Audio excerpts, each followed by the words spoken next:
සියඹලා සෙවන කඩේට අලුත් දවසක් උදා වෙලා කඩේ අයිතිකාරිය වුණු කුසුමලතාට එදත් කිසිම විවේකයක් නැති දවසක්. ඒ තරමටම සියඹලා කඩේට සෙනගෙනවා. ලෑලි වලින් හදපු වහලය පොල් අති සෙවලි කරපු කඩේට කුසුමලතා සියඹලා සෙවන කඩේ කියලා නම දාන්න හිතුවේ හේතුවක් ඇතුවයි. වසරේ බොහෝ දිනවල අතුවිති වලින් බර වුණු සියඹලා කරල් එල්ලුණු සියඹලා ගස් දෙකක් යට මේ ලෑලි කඩේ තිබුණු නිසාමයි කුසුමලතා කඩේට ඒ නම දැම්මේ. සියඹලා කඩේට පිටිපස්සෙන් තිබුණේ වතුරෙන් පිරුණු වැවක්. ඉස්සරහින් තාර පාර. ඒ පාරේ පැයේ භාගයට සැරයක් වගේ නගරයට මිනිසුන් අදිමින් බස් එකකුත් ගියා.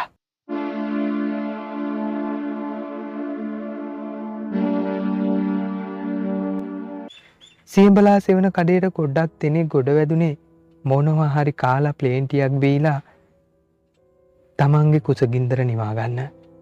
සියඹලා කඩේ කියන්නේ තේ කඩයක්. ලැවරිය පැණියාප්ප එළවලු රොටි වඩේ අඩ ඉන්දියාප්ප වගේ නොයෙක් කෑම සියඹලා සෙවන කඩේ කෑම කබඩ් එකේ තිබ්බා. ගමේ අය මේ කඩේට ගොඩ වැදුනේ කුසුමලතා හදන පේන්ටියක් බොන්නම නෙමේ.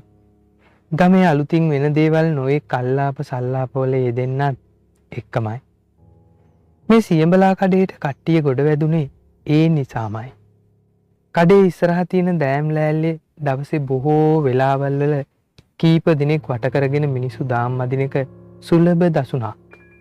දාම් ලෑල්ල කිට්ටුව තිබ්බ කැරම් බෝඩ් එකේ නම් වැඩිපුර සෙල්ලම් කෙරුවේ ගමේ එච්චරම වයසක් නැති කොල්ල කුරුට්ටෝ. කුසුමලතා අක්කේ දාන්නකො මටත් ප්ලේන්ටියක්. බන්ටිය සියඹලා කඩේට ගොඩ වැදුනේ එහෙම කියාගෙන. තාම් අදින දිහා බලාගෙන හිටපු කීප දෙනෙක්ව බන්ටි දිහා බැලුවා. බන්ටියා අද වැඩක් මුකුත් නැද්ද? මොහේ නෑ පොඩ්ඩේ අයියේ. බන්ටියා කිව්වේ සියඹලා කඩේ කෑම කබඩ් එක ඇරලා එළවලු රොටියක් ගන්න ගමන්. බන්ටියා අද වැඩ විතරක් නෙමේ කටෙත් මුකුත් ගෑවිලා නෑ වගේ. කුසුමලතා කිව්වේ බන්ටියා වෙනුවෙන් ප්ලේන්ටියක් හදන ගමන්. බන්ටියා බොහෝ වෙලාවල් වල ඉන්නේ කසිප්පු බී ගත්ත ගමන්. ඒ වගේ කුසුමලතා විතරක් නෙමේ ගමේ අනිත් අයත් දැනගෙන හිටියා. මේ දවස්වල අතේ සතේ නැතුව ඉන්නේ කුසුමලතා අක්කේ. බන්ටියා කිව්වේ පුටුවක වාඩි වෙලා කෑල්ලෙන් කෑල්ල එළවලු රොටිය කන ගමන්. බන්ටියාගේ කටින් ඒක පිට වෙද්දිම එතන හිටපු නිමලි පුටුවේ නැගිට්ටා.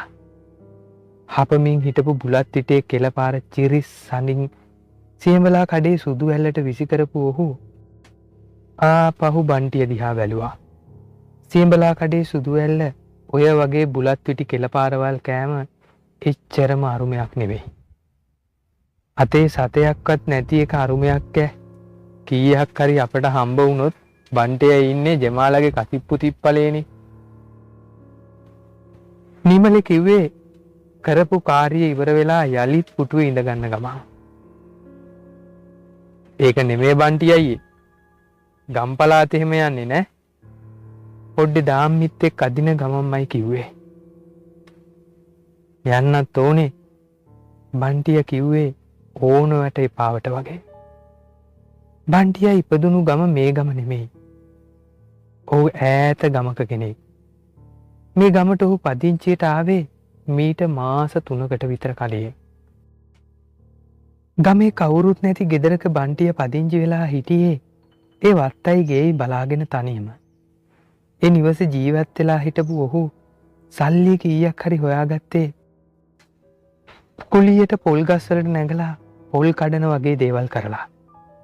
බන්ටිය උපන් ගමෙන් ඇවිත් තිබ්බේ ඒ ගමේ අයගෙන් සල්ලි ඉල්ලගෙන ඒව බේරන්න විදිහක් නැතුව පැනලා විත්තිය මේ ගමේ කිසි කෙනෙක් දැනගෙන හිටියේ නැහැ. කුසුමලතාගේ සියඹල කඩේ ඉස්සරහින් ඩිස්කවරි බයික් එකක් ඇවිත් නතර කෙරුවේ කඩේ හිටපු අයගේ ඇස් දෙක ඒ දිහාවට යොමු කරමින්. සුපුරුදු ඩිස්කවරි බයික් එකෙන් බැහැපු ඉසුරු ටික වෙලාවක් බයික් එකේ කණ්ණාඩියට එබිලා වමතින් ඔහුගේ හිසකේ සදාගත්තා. ඉසුරු හිනාවකින් මූණ සරසරගෙන සියඹලා සෙවන කඩේට ගොඩ වුණේ ඊට පස්සේ. ඉසුරු මහත්තයා කොහේ හරි ගමනක් යන්න වෙන්නේ නැති. නිමලේ ඇහුවේ ඉසුරු ඇඳන් ඉන්න ඇඳුම දිහා බලාගෙන. ටවුමට ගිහින් එන්න. එහෙම කියපු ඉසුරු ලැවරියා ගෙඩියක් අරගෙන බන්ටිය ළඟම තිබ්බ පුටුවක ඉඳගත්තා. මොනවද මල්ලි බොන්නේ? තේද ප්ලේන් ටිද? කුසුම ලතා ඉසුරුගෙන් අහනවත් එක්කම සියඹලා සෙවන කඩේ ඉස්සරහින් තවත් බයික් එකක් නැවැත්තුවා.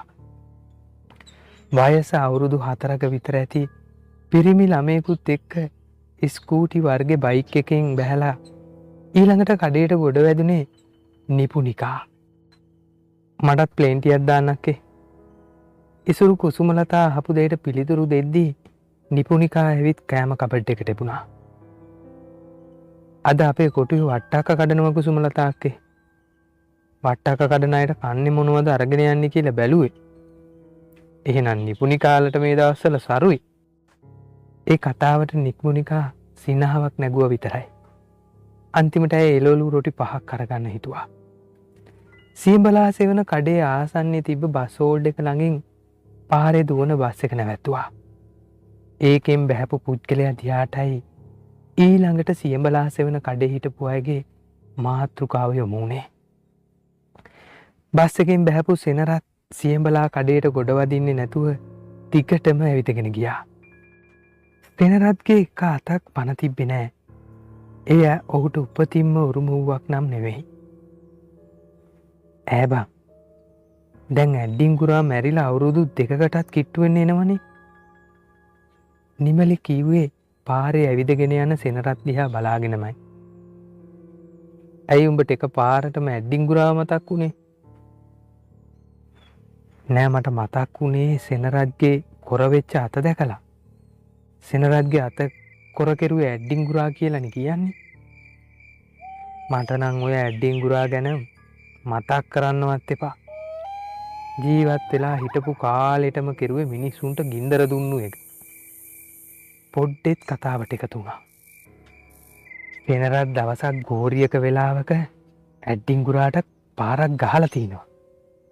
ඒකේ තරහට ඇඩ්ඩින්ගුරා සෙනරත්ගේ ඒ ගහපු අත කොර වෙන්න ගුරුකමක් කරලා. කොහොම හරි ඇඩ්ඩින්ගුරාට ගහලා දවසක් ගියේ නෑ. සෙනරත්ගේ ඔය අත කොර වෙන්න ගත්තා. කොච්චර බෙහෙත් කෙරුවද? හරි ගියේ නැහැ. ඉස්සරහා වැඳ වැටිලා ඒ දවස්වල සෙනරත් කියලා තියෙනවා කරපු දෙයට සමා වෙලා අත සනීප කරවලා දෙන්න කියලා. ඒකට ඇඩ්ඩින්ගුරා කියලා තියෙන්නේ මොකද්ද දන්නවද? නිමලගේ කතාව දිහාට මේ වෙද්දි සියඹලා කඩේ හිටපු ඔක්කොම අයගේ අවධානය ගිහිල්ලා තිබුණා. මොකක්ද ඇඩ්ඩින්ගුරා කියලා තින්නේ? පොඩ්ඩේ ඇහුවා. මේ සිදුවීම වෙන දවස්වල පොඩ්ඩේ ගමේ හිටපු නැති නිසා ඔහු ඒ ගැන දනන් හිටියේ නැහැ. වෙන මොනවද ඉතින්? වෙනද කියන එකම තමා. මම උඹේ අත කොර කෙරුවේ නෑ.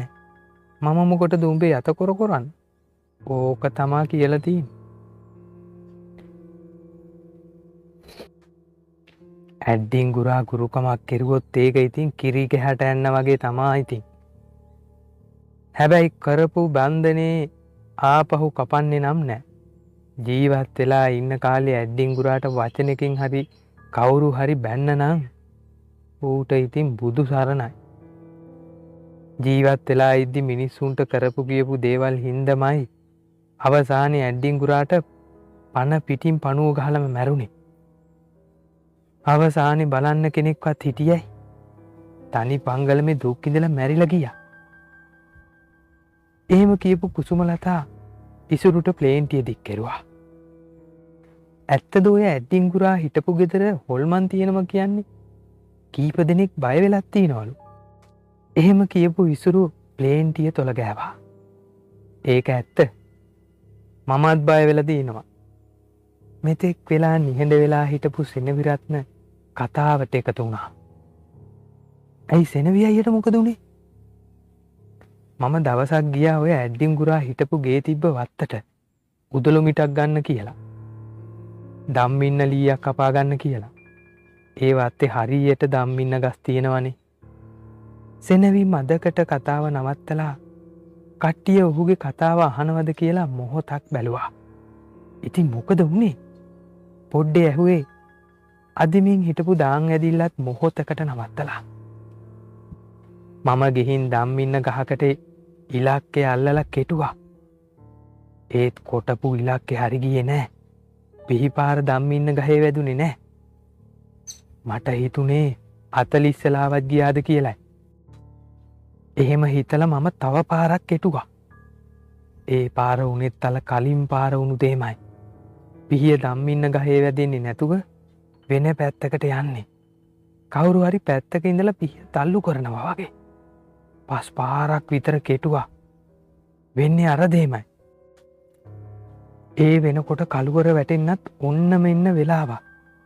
මගේ හිතටත් පොඩ්ඩක් බය හිතුණා. මොකද මැරුණු ඇඩ්ඩින්ගුරාගේ ගේත් පේන මහන්නෙනේ. ඒත් තව පාරක් මම දම්මින්න ගහේ කඳට මන්න පිහියෙන් කෙටුවා. මේ පාර පිහිය වෙන පැත්තකට ගියා විතරක් නෙමෙයි. එක පාරටම මගේ පිටිපස්සෙන් හිනාවකුත් ඇවුණා. උඹලට කියන්න මට ඒ වෙලාවේ මර බයක් ආවේ. ඒ හිනා සද්දේ කාගේවත් නෙවෙයි. මැරුණ ඇඩ්ඩින්ගුරාගේ. පිටිපස්සේ හැරිලා බැලුවට කිසි කෙනෙක් නැහැ. ඊට පස්සේ මම හොඳටම බය වෙලා බුදු ගුණ සිහි කරගෙන ගෙදරට දුවගෙන ආවා. ගෙදරට එන්නෙත් නැතුව තකහනියෙන් පන්සලට දුවලා පිරිත් නූලක් බැනගත්තා.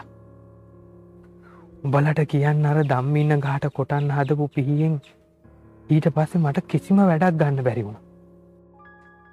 ඒකෙන් මොනවා හරි කරන්න හදද්දි මට තේරෙන්නේ කවුරු හරි ඒ කරන්න යන දේ කරන්න දෙන්නේ නැතුව බාධා කරනවා වගේ.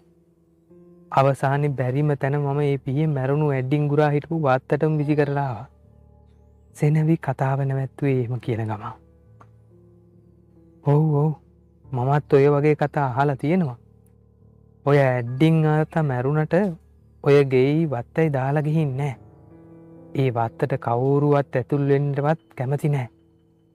ඇඩ්ඩින් ආතා ඔය වත්තේ හොල්මන් කරන හින්දා ඔය වත්තට හරකෙක්වත් බඳින්න දැන් යන්නේ නැහැ කවුරුවත්.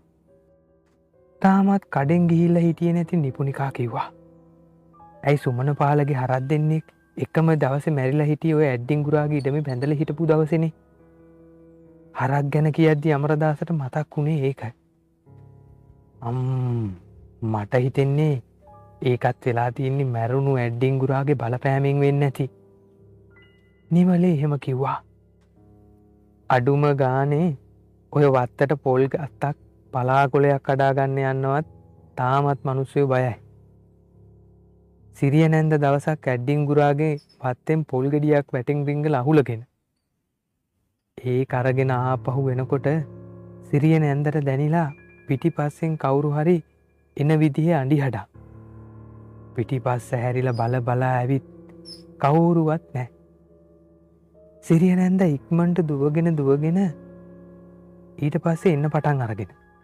අර අඩි හඬත් එන වේගෙ වැඩි වෙලා. ඊට පස්සේ එක පාරට සිරිය නැන්දගේ අතේ තිබ්බ පොල් ගෙඩියට කවුරු හරි කෙනෙක් ගහලා වගේ ඈතට විසි වෙලා ගිහින්. එහෙම වෙද්දි මහා hina හඬකුත් ඇහිලා තියෙනවා. සිරිය නැන්ද කිව්වේ ඒ නම් ඇඩ්ඩින්ගුරාගෙම hina හඬ කියලා. ඒ පොල් ගෙඩිය විසි වෙලා ආපහු ඇඩ්ඩින්ගුරාගේ ඉඩමෙමයි නතර වෙලා තින්නේ. මේ උන දේවල් වලට සිරිය නැන්ද හොඳටම බය වෙලා. රෑ වෙද්දි සහලෝලා උනත් ගැනිලා. කතාවකට වැටුනෙන් ආපු කාරණයක් අමතක වෙච්ච නිපුණිකා කියාගෙන ගියා. ඇඩ්ඩින්ගුරා මැරුණු අලුත වගේම ඔය වගේ අමුතු දේවල් ගොඩාක් වෙලා තියෙනවා. අදටත් ඔය වත්තට මිනිහෙක් අඩිය තියන්න බයයි. අඩුම ගානේ ඔය වත්තේ වැටෙන කුරුම් බැට්ටියක් අහුලගෙන ආවත් අහුලපු එකාට වෙන්නේ නූල් බඳින්න. එතන හිටපු අමරදාස කිව්වා. ඔය ගේ ඇතුලේ ඇඩ්ඩින්ගුරා පාවිච්චි කරපු දේවල් අදටත් තියෙනවා. කිසිම කෙනෙක් අත තියලා නැහැ බයට. පොත් කබඩ් එකක්ම තියෙනවලු මන්තර පොත්ම. ඇඩ්ඩින්ගුරා දැනගෙන හිටපු සාත්තරෙත් කිසිම කෙනෙකුට දුන්නෙත් නෑනේ. ගුරා මැරුණමයි ඒවත් නැති වෙලාම ගියා. සෙනවි කිව්වේ අනිත් අයගේ මූණ බලන ගම. ඔය ඇඩ්ඩිංගුරාගේ අවතාරය තාමත් ඔය ඉඩම තියෙනවද දන්නේ නෑ. ඉසුරු බීපු ප්ලේන්ටිය මේසේ උඩින් තියෙන ගමන් කිව්වා. එහෙම බයවුණු කෙනෙක් නම් ඈතක හම්බ වෙලා නෑ. දැන් සමහරිට ඒව නැතුවත් ඇති. මොනෝ වුණත් අදටත් ඔය ඇඩ්ඩිංගුරාගේ ඉඩමෙන් කිසිම දෙයක් කිසිම කෙනෙක් අරගෙන ඉන්නේ නෑ. රෑ වෙද්දී ඒගේ තියෙන ඉඩම ළඟින් යන්නත් බයයි. ඉසරූ ආපදේට පිළිතුරු දුන්නේ සෙනෙවි. මේ කතාවේ ඉතුරු කොටස හෙට වීඩියෝ එකකින් මං ඕගොල්ලොන්ට අරගෙන එන්නම්.